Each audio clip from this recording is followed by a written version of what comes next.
Hello and welcome to my YouTube channel Omega classes. दोस्तों आज हम पढ़ने वाले हैं क्लास 12 का चैप्टर मैथमेटिकल लॉजिक। ये बहुत ही सिंपल चैप्टर है, ज़्यादा मार्क्स के लिए भी पूछा जाता है। ठीक है, और ये जो चैप्टर है वो थोड़ा थ्योरेटिकल चैप्टर है। आज के वीडियो में हम देखेंगे एक्सरसाइज 1.1 के लिए जो बेसिक नॉलेज चाहिए वो, और उसके लिए नॉलेज चाहिए कि स्टेटमेंट क्या होता है, कौन से सेंटेंस स्टेटमेंट नहीं होते हैं और कौन से होते हैं, लॉजिकल कनेक्टिव्स क्या होते हैं, उनके बारे में। ये सारा जो है वो आपका एक्सरसाइज 1.1 के लिए बेसिक होगा। तो चलिए आज का वीडियो शुरू करते हैं। वीडियो को एंड तक देखना। अगर वीडियो अच्छा लगे तो वीडियो को लाइक करना, वीडियो को शेयर करना, चैनल को सब्सक्राइब जरूर कर देना। तो चलिए स्टार्ट करते हैं। तो सबसे पहले दोस्तों ये जो लॉजिक है, लॉजिक जो वर्ड है वो एक ग्रीक वर्ड लोगोस से डिराइव किया है। जो लॉजिक वर्ड है ये वाला, उसको एक लोगोस वर्ड है जो है ग्रीक का। ठीक है, और इसका मीनिंग होता है रीजन। इसका मीनिंग होता है रीजन। तो ग्रीक वर्ड है लोगोस, उस लोगोस वर्ड से इंग्लिश में लॉजिक वर्ड बनाया गया, और इन दोनों का मतलब मेन जो है लोगोस का मीनिंग होता है रीजन। ठीक है, और मैथमेटिकल लॉजिक में हम सब क्या पढ़ने वाले हैं, रीजनिंग पढ़ने वाले हैं। ठीक है, तो इसमें समझने जैसी बहुत सारी चीजें हैं, हम उसको स्टेप बाय स्टेप समझेंगे। तो सबसे पहला इंपॉर्टेंट टॉपिक है कि स्टेटमेंट क्या होता है। सबसे पहला इंपॉर्टेंट टॉपिक है कि स्टेटमेंट क्या होता है, और दूसरा सेंटेंस क्या होता है। देखो सुनने में स्टेटमेंट और सेंटेंस दोनों सेम होते हैं, लेकिन एक बहुत ही अच्छा स्टेटमेंट है वो ध्यान में रखो। मैं क्या बोलता हूं कि every statement can B sentence but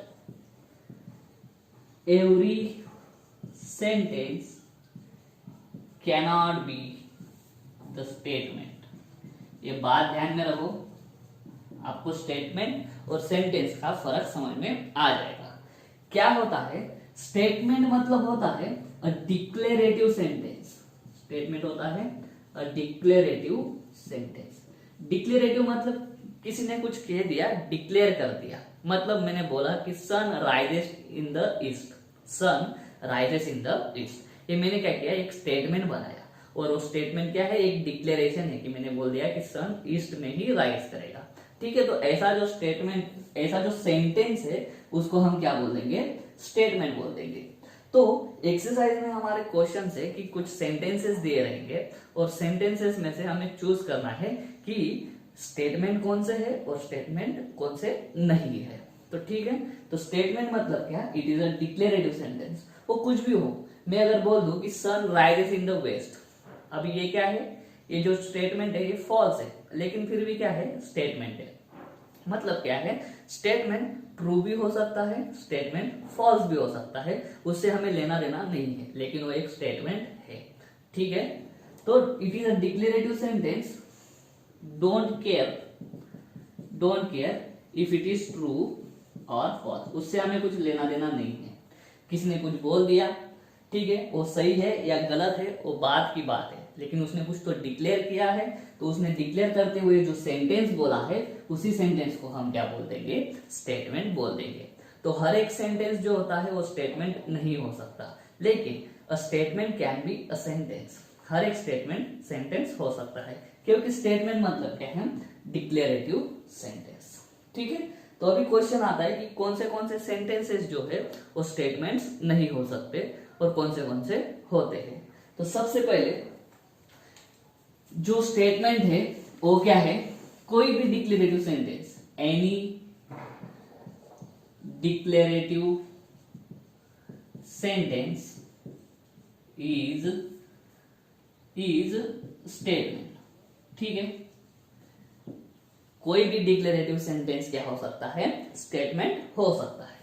ठीक है, फॉर एग्जाम्पल लिख देता हूं मैं, सन राइजेस इन ईस्ट।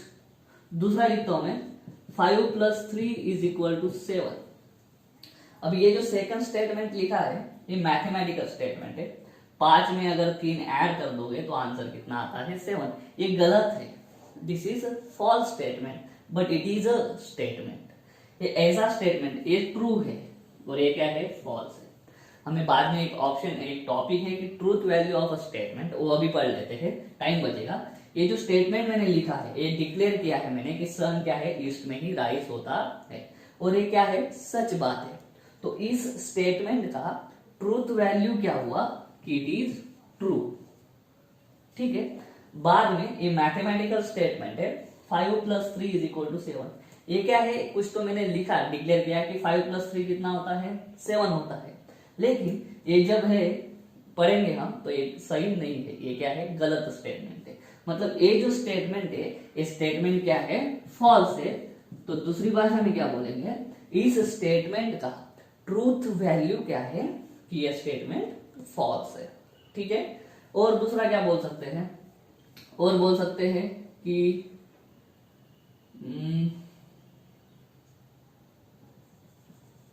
और दूसरा क्या बोल सकते हैं, बहुत सारा बोल सकते हैं हम, बहुत सारे स्टेटमेंट है।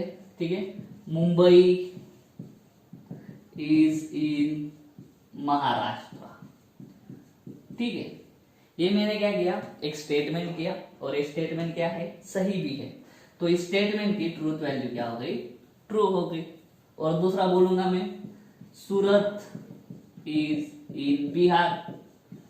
ठीक है, ये स्टेटमेंट है, मैंने डिक्लेयर किया कि सूरत किस में है, बिहार में है, लेकिन सच में सूरत बिहार में है क्या, तो नहीं, सूरत गुजरात में है। ठीक है, लेकिन एक स्टेटमेंट है, एक स्टेटमेंट का ट्रूथ वैल्यू क्या हो जाएगा, अभी फॉल्स हो जाएगा। ठीक है, तो ये होता है स्टेटमेंट और इसकी ट्रूथ वैल्यू।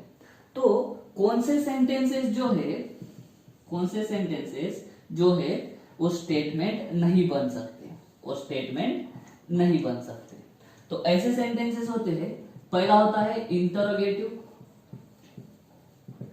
इंटरोगेटिव सेंटेंस मतलब जिसमें क्या पूछा होता है, क्वेश्चन पूछा होता है। ठीक है, उस और वैसा जो सेंटेंस रहेगा उस सेंटेंस को हम स्टेटमेंट नहीं बोल पाएंगे। दूसरा एक्सक्लेमेटरी सेंटेंस। अभी एक्सक्लेमेटरी सेंटेंस मतलब क्या, ऐसा सेंटेंस जिसमें किसी की तारीफ करी हुई हो, हमने कुछ पेंटिंग है और उसने हमने बोला कि what a beautiful painting it is. ठीक है, what beautiful painting it is मतलब इस पेंटिंग कितनी खूबसूरत है। ऐसा सेंटेंस जिसमें किसी चीज के बारे में कुछ तारीफ किया होता है या कुछ बुरा बोला होता है, इस प्रकार का सेंटेंस स्टेटमेंट नहीं हो सकता। तो एक्सक्लेमेटरी सेंटेंस जो होता है वो स्टेटमेंट नहीं होगा।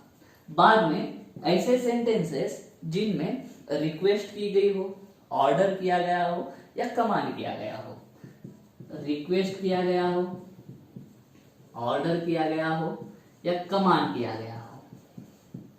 ठीक है, रिक्वेस्ट मतलब प्लीज सिट डाउन। अब ये प्लीज वर्ड क्या दर्शाता है, हमें रिक्वेस्ट की है, please sit down, please get up, please give me your pen. ऐसे रिक्वेस्ट जिन सेंटेंसेस में किया होता है वो सेंटेंसेस स्टेटमेंट नहीं हो सकते। Order, order means sit down, this is order, close the door, this is order. जिस सेंटेंसेस में ऑर्डर किया होता है वो सेंटेंसेस स्टेटमेंट नहीं होते हैं। कमांड, कमांड मतलब भी एक टाइप का ऑर्डर ही होता है जिसमें बोला जाता है कि तुम ऐसा करो वैसा करो। ठीक है, पुट द मोबाइल डाउन। ठीक है, इसमें क्या है, ऑर्डर किया है या कमांड किया है। ऐसा जो सेंटेंस होगा वो सेंटेंस स्टेटमेंट में नहीं गिना जाएगा। ठीक है, तो इस प्रकार के जो सेंटेंसेस है ये सेंटेंसेस स्टेटमेंट नहीं होंगे, ये सेंटेंसेस स्टेटमेंट नहीं होंगे। ठीक है, तो देखो हमने क्या पढ़ा कि हर एक स्टेटमेंट जो होता है वो सेंटेंस हो सकता है, लेकिन हर एक सेंटेंस जो होता है वो स्टेटमेंट नहीं हो सकता। ठीक है, स्टेटमेंट क्या होता है, कोई भी डिक्लेरेटिव सेंटेंस, वो सही हो या गलत हो उससे हमें लेना देना है नहीं। तो ये कुछ स्टेटमेंट के हमने एग्जांपल्स देखे थे। बाद में ऐसे सेंटेंसेस जो स्टेटमेंट नहीं बन सकते वो कौन से होते हैं, इंटरोगेशन जिसमें होता है, एक्सक्लेमेशन जिसमें होता है, ठीक है, उसके बाद में रिक्वेस्ट किया गया हो, ऑर्डर किया गया हो, किसी को कमांड किया गया हो, ऐसे सेंटेंसेस स्टेटमेंट नहीं हो सकते। तो ऐसे सेंटेंसेस मतलब पहला जो है व्हाट इज योर नेम, अगर ये सेंटेंस दिखा है तो ये क्या पूछा है, क्वेश्चन पूछा है, तो ये स्टेटमेंट नहीं होगा। दूसरा, what a beautiful painting it is, ये क्या है, एक्सक्लेमेटरी सेंटेंस है, ठीक है, एक्सक्लेमेटरी सेंटेंस स्टेटमेंट नहीं होगा। उसके बाद में request, please give me your bag, इसमें क्या है, रिक्वेस्ट है। रिक्वेस्ट है तो ये सेंटेंस स्टेटमेंट नहीं हो सकता। ठीक है, तो इस प्रकार के जो सेंटेंसेस होंगे वो सेंटेंसेस को हम स्टेटमेंट नहीं बोल सकते। और भी एक सेंटेंस का टाइप है जो स्टेटमेंट नहीं हो सकता, वो हम अभी देखेंगे। उसका नाम है ओपन सेंटेंस। और ओपन सेंटेंस भी स्टेटमेंट नहीं हो सकता।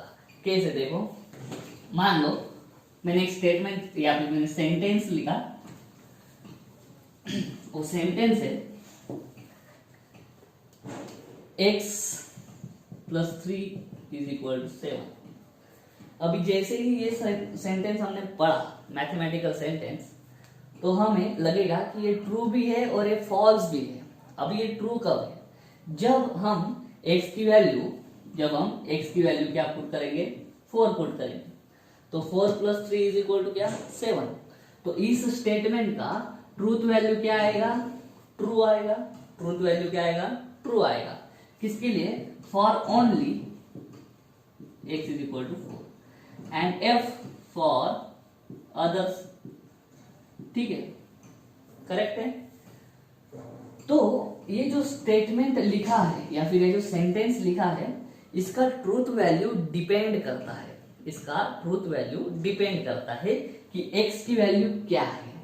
सिर्फ सेंटेंस देख के हम इस सेंटेंस की ट्रूथ वैल्यू बता नहीं पाते हैं। ठीक है, तो ऐसे सेंटेंसेस जिनकी ट्रूथ वैल्यू क्या होती है, depends on situation, is called open sentence. क्या बोलते हैं उसको, ओपन सेंटेंस। और क्या है, open sentence cannot be a statement. Open sentence को हम स्टेटमेंट नहीं बोल सकते। ठीक है, तो स्टेटमेंट क्या क्या नहीं होता, इंटरोगेशन स्टेटमेंट नहीं होता, रिक्वेस्ट नहीं होता, एक्सप्लेनेशन नहीं होता, ऑर्डर नहीं होता, कमांड भी स्टेटमेंट नहीं होता है। ठीक है, ये सारी चीजें आपको ध्यान में रखनी है।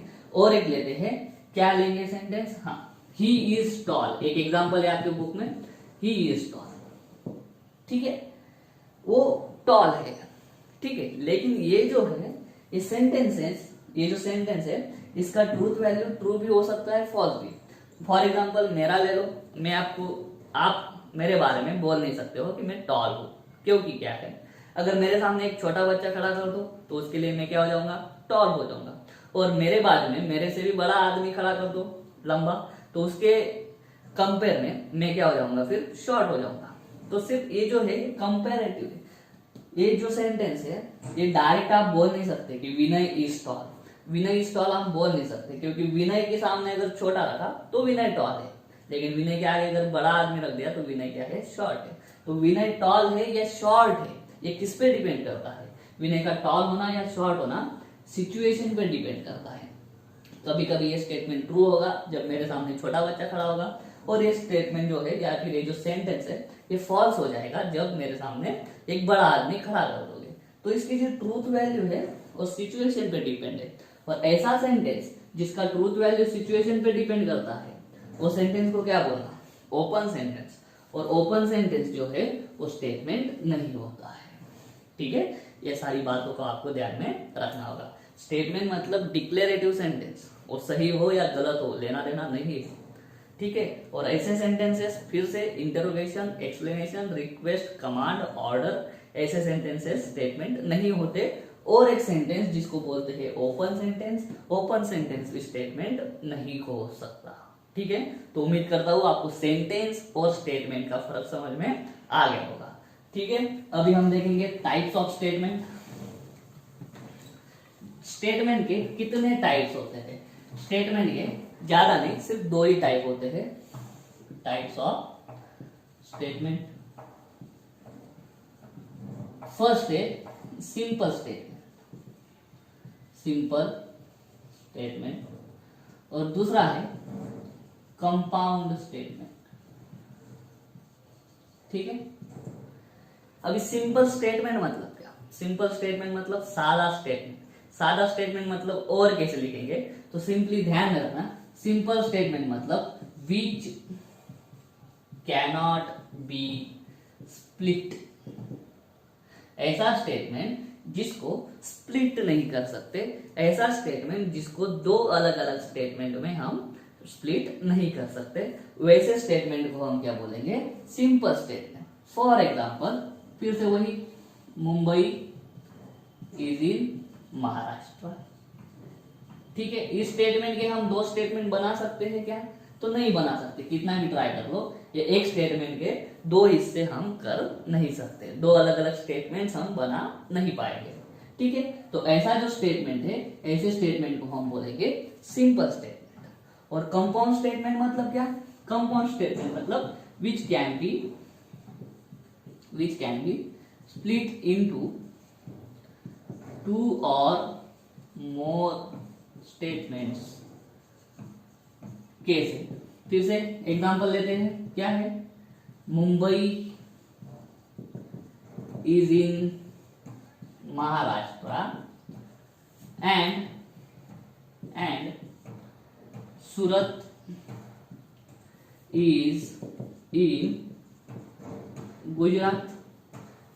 ठीक है, अभी देखो ये पूरा एक स्टेटमेंट है, Mumbai is in Maharashtra and Surat is in Gujarat. ये पूरा एक स्टेटमेंट है। इस स्टेटमेंट को हम दो हिस्से कर सकते हैं, तो आराम से कर सकते हैं। पहला हिस्सा क्या होगा? Mumbai is in Maharashtra. ठीक है, दूसरा स्टेटमेंट क्या होगा? सूरत इज इन गुजरात। ठीक है, इन दो स्टेटमेंट्स को ज्वाइन करने का काम या कनेक्ट करने का काम किसने किया है? एक वर्ड है छोटा सा, जिसने क्या किया है? इन दो स्टेटमेंट्स को जोड़ने का काम किया है, कनेक्ट करने का काम किया है। इसलिए इस वर्ड को बोलेंगे हम कनेक्ट करने वाला। मतलब क्या? कनेक्टिव। कनेक्ट करने वाला मतलब क्या? कनेक्टिव।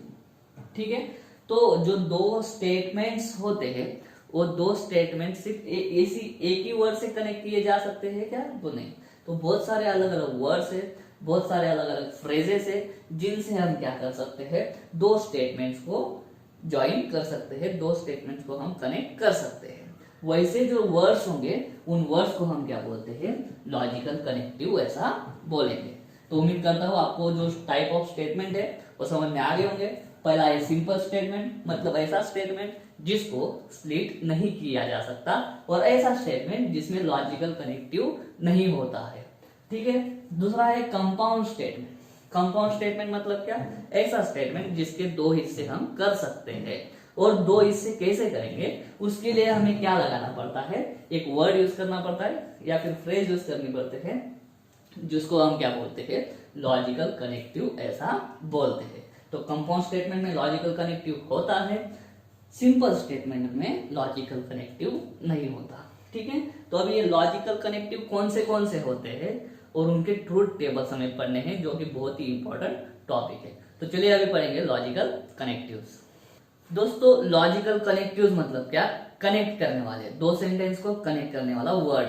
ठीक है, तो ये लॉजिकल कनेक्टिव्स कितने होते हैं? तो लॉजिकल कनेक्टिव्स आपके मैथमेटिकल लॉजिक चैप्टर में 4 टाइप के हैं। तो पहला लॉजिकल कनेक्टिव देखते हैं। अभी देखा था हमने, पहला क्या है? एक लॉजिकल कनेक्टिव जिसको हम बोलते हैं एंड। ठीक है, एंड बोलने से अच्छा जो प्रॉपर वर्ड है वो होता है कंजंक्शन, जिसको बोलते हैं कंजंक्शन। कंजंक्शन मतलब क्या? एंड। कंजंक्शन मतलब क्या? एंड। अगर एक स्टेटमेंट है, ठीक है, और दूसरा स्टेटमेंट है, एक स्टेटमेंट है P और दूसरा स्टेटमेंट है Q, इन दोनों स्टेटमेंट को अगर हमने किस वर्ड से ज्वाइन किया? इस एंड वर्ड से ज्वाइन किया, तो हम क्या बोलेंगे? P और Q किससे ज्वाइन हुए हैं? एक एंड के लिए ये वाला सिंबल यूज होता है, कंजंक्शन के लिए ऐसा वाला सिंबल होता है। ठीक है, तो उसको हम बोलेंगे P कंजंक्शन Q, या फिर उसको सीधी भाषा में बोलेंगे P एंड Q। ठीक है, तो कंजंक्शन मतलब कौन सा ऑपरेटर? एंड ऑपरेटर, या फिर कंजंक्शन मतलब कौन सा कनेक्टिव? And connective. ठीक है, तो देखो दो स्टेटमेंट्स होंगी, उन दो स्टेटमेंट को हमें ज्वाइन करना होता है। तो दोनों स्टेटमेंट में से एक स्टेटमेंट ट्रू हो सकता है दूसरा स्टेटमेंट फॉल्स हो सकता है। ठीक है, उन दोनों स्टेटमेंट को ज्वाइन करने के बाद तीसरा स्टेटमेंट बन जाएगा। तो उस तीसरा जो स्टेटमेंट है वो ट्रू है या फॉल्स है वो हम कैसे डिसाइड करेंगे। फिर से एक स्टेटमेंट है P और दूसरा स्टेटमेंट है Q। ठीक है, उन दोनों स्टेटमेंट को ज्वाइन करके तीसरा स्टेटमेंट बना है। ठीक है, तो दो स्टेटमेंट्स जो ज्वाइन कर रहे हैं हम, उसमें से कोई स्टेटमेंट ट्रू हो सकता है, एक आध कोई फॉल्स हो सकता है। तो उन दोनों को ज्वाइन करने के बाद तीसरा बना, तो तीसरा जो स्टेटमेंट है वो ट्रू है कि फॉल्स है। ठीक है, वो हम कैसे डिसाइड करते हैं, तो वो डिसाइड करने के लिए एक कंसेप्ट यूज किया जाता है। उस कंसेप्ट का नाम है ट्रूथ टेबल। और ये ट्रूथ टेबल आपको लर्न करना पड़ेगा। लर्न करना बहुत ही आसान है। ठीक है, यहाँ पे मैं ट्रूथ टेबल निकाल रहा हूं। देखो क्या क्या केसेस हो सकते हैं। ठीक है, पहला स्टेटमेंट है P, दूसरा स्टेटमेंट है Q, और ज्वाइन करने के बाद जो स्टेटमेंट बनेगा उसको क्या बोलेंगे हम, P कंजंक्शन Q। तो केसेस क्या क्या हो सकती है। पहला स्टेटमेंट ट्रू हो सकता है, दूसरा भी ट्रू हो सकता है। ठीक है, पहला स्टेटमेंट ट्रू हो सकता है, दूसरा फॉल्स हो सकता है।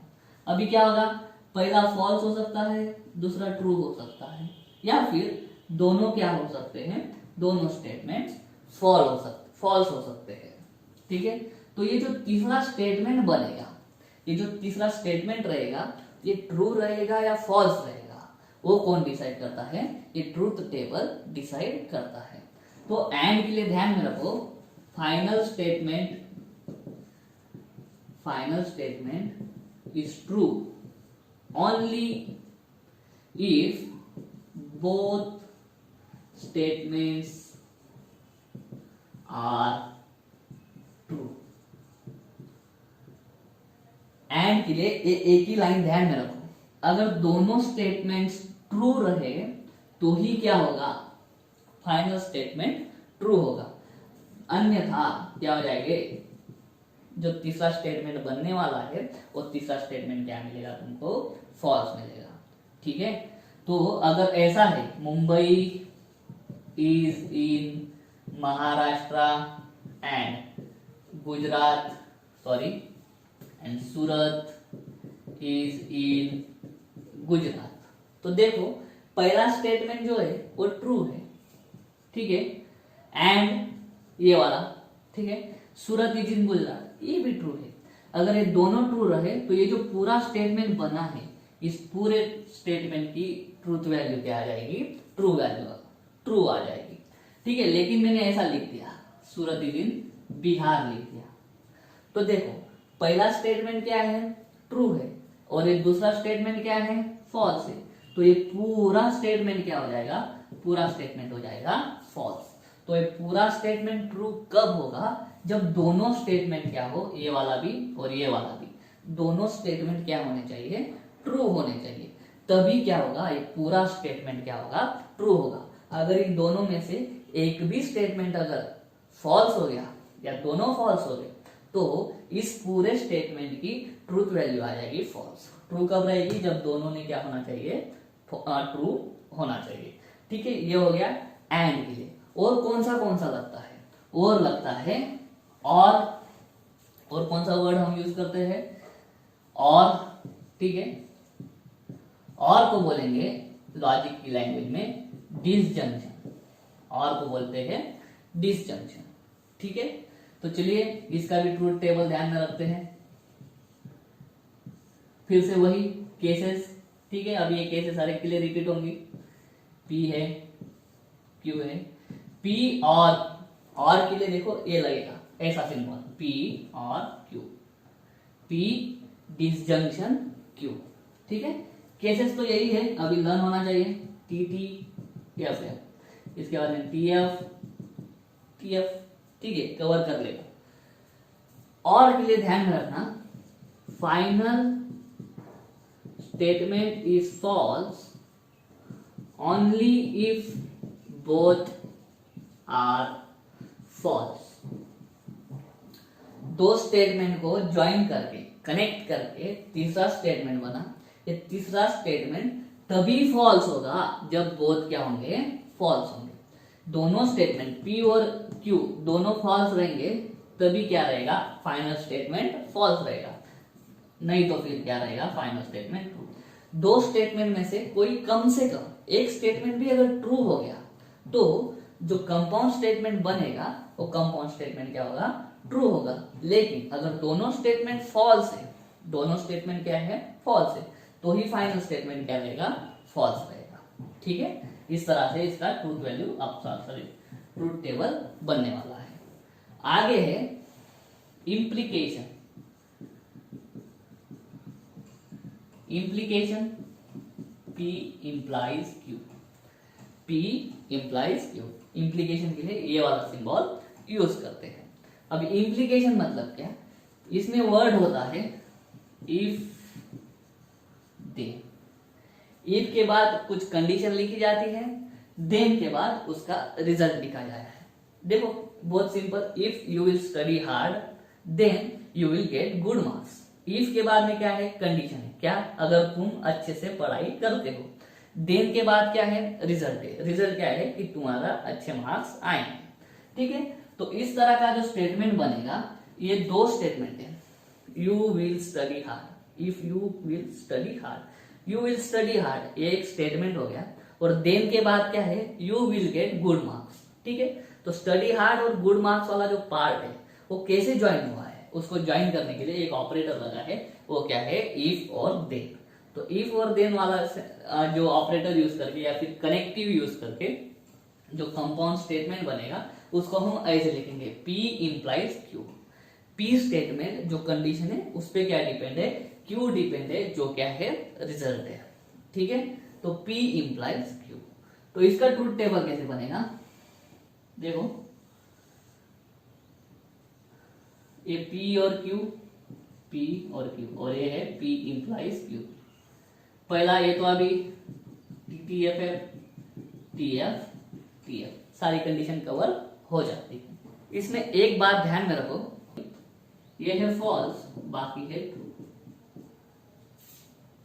कैसे, देखो दोनों स्टेटमेंट अगर ट्रू है तो दोनों ट्रू है। देखो क्या है, if you will study hard, अगर अच्छा पढ़ाई करोगे, then you will get good marks, तो दोनों स्टेटमेंट क्या है, ट्रू है। तो फाइनल स्टेटमेंट भी क्या है, समझने लायक है कि हाँ जो भी पूरा स्टेटमेंट बोला है वो पूरा स्टेटमेंट क्या है, सही है। तो पूरे स्टेटमेंट की ट्रूथ वैल्यू क्या हो जाएगी, ट्रू। ठीक है, उसके बाद में पहला स्टेटमेंट ट्रू है, पहला स्टेटमेंट ट्रू है और दूसरा फॉल्स है, तो जो कंपाउंड स्टेटमेंट बनेगा उस पूरे कंपाउंड स्टेटमेंट की ट्रूथ वैल्यू क्या होगी, फॉल्स, बाकी के लिए सही। पहला स्टेटमेंट फॉल्स है, अगर दूसरा भी फॉल्स है तो भी फाइनल स्टेटमेंट क्या मिलेगा, ट्रू मिलेगा। देखो सिंपल है, अगर मुंबई महाराष्ट्र में नहीं है, अगर मुंबई महाराष्ट्र में नहीं है तो सूरत भी गुजरात में नहीं है, सूरत भी गुजरात में नहीं है। ठीक है, तो पहला स्टेटमेंट फॉल्स है, दूसरा भी फॉल्स है, तो ये क्या हो गया, दोनों मैच हो गए, बैलेंस हो गए, तो फाइनल स्टेटमेंट क्या आ जाएगा, ट्रू आ जाएगा। इसके लिए जो इम्प्लीकेशन है इसके लिए एक ही ध्यान रखो, first true and second false, then false, otherwise all true। दोनों ट्रू ट्रू रहे तो भी ट्रू, दोनों फॉल्स फॉल्स रहे तो भी ट्रू, फर्स्ट ट्रू और दूसरा फॉल्स, तब फाइनल स्टेटमेंट क्या मिलेगा आपको, फॉल्स मिलेगा। ठीक है, इसको थोड़ा ध्यान में ज्यादा रखने का जरूरत है। उसके बाद में है डबल इंप्लीकेशन। दोस्तों डबल इंप्लीकेशन बहुत ही सिंपल है। डबल इंप्लीकेशन या फिर ये जो पहला इंप्लीकेशन है उसको बोलते हैं कंडीशनल स्टेटमेंट। कौन सा, कंडीशनल कनेक्टिव। और अभी जो डबल इंप्लीकेशन पढ़ेंगे उसको बोलेंगे बाय कंडीशनल, उसको बोलेंगे बाय कंडीशनल, या फिर दूसरा क्या बोला मैंने, डबल इंप्लीकेशन। ठीक है, इंप्लीकेशन में क्या होता है, इफ दे। ठीक है, इसमें डबल इंप्लीकेशन में इफ एंड ओनली इफ एकदम स्टेट किया होता है कि ऐसा ही चाहिए, क्या होना चाहिए, ऐसा ही चाहिए, ऐसा ही चाहिए, मतलब इफ एंड ओनली इफ। तो इस तरह का अगर वर्ड्स, इस तरह के वर्ड्स अगर किसी कंपाउंड स्टेटमेंट में यूज किया होता है तो हम उसको क्या बोलेंगे, ये कौन सा स्टेटमेंट है, बाय कंडीशनल स्टेटमेंट है, या फिर उसमें कौन सा ऑपरेटर यूज किया है, डबल इंप्लीकेशन वाला ऑपरेटर यूज किया है। तो इसके लिए मान लो पहला स्टेटमेंट P है, दूसरा स्टेटमेंट Q है। इन दोनों में अगर बाय कंडीशन दिखाना है तो ऐसा, सिंगल इंप्लीकेशन में एक साइड में एरो था, डबल इंप्लीकेशन में दोनों साइड पे एरो रहेगा। इसका ट्रूथ टेबल कैसे बनेगा? तो बहुत आसान है इसका ट्रूथ टेबल। P Q बाद में P डबल इंप्लीकेशन Q, ये कंडीशन है, ठीक है। इसमें बहुत सिंपल है, दोनों में से कोई भी एक स्टेटमेंट अगर फॉल्स हो गया, ठीक है, दोनों में से कोई भी एक स्टेटमेंट, एक ट्रू हो दूसरा फॉल्स हो, एक ट्रू हो दूसरा फॉल्स हो, तो दोनों टाइम पे क्या आएगा? फॉल्स फॉल्स आएगा, अदरवाइज क्या आएगा? ट्रू ट्रू आएगा, ठीक है। जब दो स्टेटमेंट में से कोई एक स्टेटमेंट फॉल्स हो तो पूरा कंपाउंड स्टेटमेंट हो जाएगा फॉल्स। और अगर दोनों स्टेटमेंट की ट्रूथ वैल्यू सेम है, दोनों स्टेटमेंट की, ठीक से सुनना, दोनों स्टेटमेंट की ट्रूथ वैल्यू अगर सेम है, मतलब क्या? दोनों स्टेटमेंट्स की ट्रूथ वैल्यू इधर ट्रू ट्रू है, मतलब दोनों की ट्रूथ वैल्यू सेम है। नीचे देखो, दोनों की ट्रूथ वैल्यू फॉल्स फॉल्स है, मतलब दोनों की ट्रूथ वैल्यू सेम है। अगर दो स्टेटमेंट्स की ट्रूथ वैल्यू सेम रही तो उनका डबल इंप्लीकेशन क्या आता है? उनका डबल इंप्लीकेशन आता है ट्रू। और अगर दो स्टेटमेंट्स की ट्रूथ वैल्यू सेम नहीं रही, मतलब यहाँ पे P ट्रू है, Q फॉल्स है, यहाँ पे P फॉल्स है, Q ट्रू है, दोनों स्टेटमेंट्स की ट्रूथ वैल्यू सेम नहीं है। अगर ट्रूथ वैल्यू सेम नहीं है तब क्या आ जाएगा? फाइनल स्टेटमेंट क्या आएगा? फॉल्स आएगा, ठीक है। तो इस तरह से आपको ध्यान में रखना है। एंड में क्या होता है? एंड में सारे स्टेटमेंट ट्रू रहेंगे तभी ट्रू रहेगा, अदरवाइज फॉल्स। और में क्या होगा? सारे स्टेटमेंट फॉल्स रहेंगे तभी फॉल्स आएगा, अदरवाइज ट्रू रहेगा। इसमें क्या होगा? इंप्लीकेशन में पहला ट्रू रहेगा, दूसरा फॉल्स रहेगा तो फॉल्स, बाकी के टाइम पे ट्रू। डबल इंप्लीकेशन में क्या होगा? अगर दोनों स्टेटमेंट की ट्रूथ वैल्यू सेम नहीं है तो फॉल्स, अगर ट्रूथ वैल्यू सेम है तो क्या आ जाएगा? ट्रू आ जाएगा, ठीक है। तो ये लॉजिकल कनेक्टिव बहुत ही ज्यादा इंपॉर्टेंट है। तो एक सिंपल सा लॉजिकल कनेक्टिव रह जाता, ठीक है, उसका नाम है निगेशन। उसका नाम है निगेशन। निगेशन नाम में ही बताता है कि निगेटिव है, निगेशन, ठीक है। निगेशन किसका? किसी एक स्टेटमेंट का लिख सकते हैं हम। देखो, इसको डिनोट करते हैं इससे, ठीक है। अगर कोई स्टेटमेंट है P, अगर कोई स्टेटमेंट है P, तो इस P का निगेशन कैसे बताएंगे? Negative. For example, Mumbai is in Maharashtra, ये क्या है? एक स्टेटमेंट है। इसका अगर निगेटिव स्टेटमेंट बनाना हो या फिर इसका निगेशन बनाना हो तो हम कैसे बनेंगे? Mumbai is not in Maharashtra, मतलब निगेशन को बोलते हैं, और एक ऑपरेटर है, इसको क्या बोलते हैं? नॉट। निगेशन को दूसरा नाम क्या है? नॉट। पहला स्टेटमेंट मैंने क्या बोला? मुंबई इज इन महाराष्ट्र, ये क्या है? स्टेटमेंट P है, ठीक है। और हमें उसका अगर निगेशन बनाना है तो निगेशन बनाने के लिए कौन सा वर्ड डालना पड़ता है? नॉट वर्ड डालना पड़ता है, ठीक है। तो मान इसका ट्रूथ टेबल बहुत सिंपल बनेगा, इसके लिए ज्यादा लगेगा नहीं। P है और ये निगेशन P। अगर स्टेटमेंट P ट्रू रहा, ठीक है, तो उसका निगेशन वैल्यू क्या आएगा? फॉल्स आएगा। अगर स्टेटमेंट फॉल्स रहा तो उसका निगेटिव क्या आएगा? ट्रू आएगा। फिर से वही example, Mumbai is in Maharashtra, ये क्या है? ट्रू स्टेटमेंट है। उसका निगेशन कैसे बनेगा? नॉट वर्ड डालना पड़ता है। Mumbai is not in Maharashtra. जब हम लिखेंगे Mumbai is not in Maharashtra तो स्टेटमेंट क्या हो गया? फिर फॉल्स हो गया। तो अगर ट्रूथ वैल्यू पहले स्टेटमेंट का ट्रू है तो उस स्टेटमेंट का अगर निगेशन बनाएंगे तो उसका ट्रूथ वैल्यू क्या हो जाएगा? फॉल्स हो जाएगा। यहाँ पे भी फिर वैसा उल्टा होगा, ठीक है दोस्तों। तो ये था हमारा लॉजिकल कनेक्टिव। तो ये जो बेसिक पार्ट है इसी पे बेस्ड आपका एक्सरसाइज 1.1 रहेगा, जिसको हम अगले वीडियो में देखेंगे। आज के वीडियो में हमने क्या पढ़ा? हमने पढ़ा है कि स्टेटमेंट क्या होता है, सेंटेंस क्या होते हैं, किस प्रकार के सेंटेंसेस स्टेटमेंट नहीं हो सकते, ठीक है, किस प्रकार के नहीं हो सकते। तो इंटरोगेशन नहीं हो सकता, एक्सक्लेमेटरी नहीं हो सकता, रिक्वेस्ट, कमांड, ऑर्डर, सजेशन भी जो है वो स्टेटमेंट नहीं हो सकता। उसके बाद में पढ़ा कंपाउंड स्टेटमेंट क्या है, सिंपल स्टेटमेंट क्या है, कंपाउंड स्टेटमेंट बनाने के लिए जो लगते हैं वर्ड्स उनको क्या बोलते हैं, लॉजिकल कनेक्टिव्स क्या होते हैं, उनके ट्रूथ टेबल्स क्या होते हैं। तो ये सारा बेसिक पार्ट इकट्ठा होने के बाद आपका एक्सरसाइज 1.1 शुरू होगा, जिसको हम देखेंगे अगले वीडियो में। अगर आपको वीडियो अच्छा लगा है तो वीडियो को लाइक करो, वीडियो को शेयर करो, चैनल को सब्सक्राइब जरूर कर देना। मिलता हूं मैं अगले वीडियो में, तब तक के लिए जय हिंद।